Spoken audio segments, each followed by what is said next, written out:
జాబిలి చల్లనని వెన్నెల దీపమని తెలిసిన గ్రహణము రాకాగదు.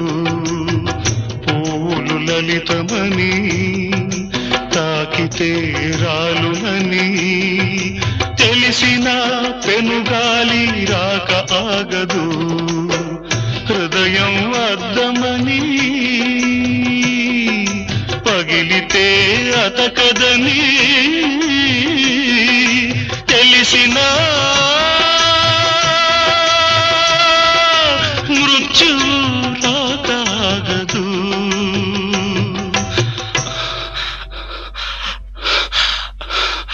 మృత్యువు రాకాగదు. ఆగదు ఏ నిమిషము నీ కోసము.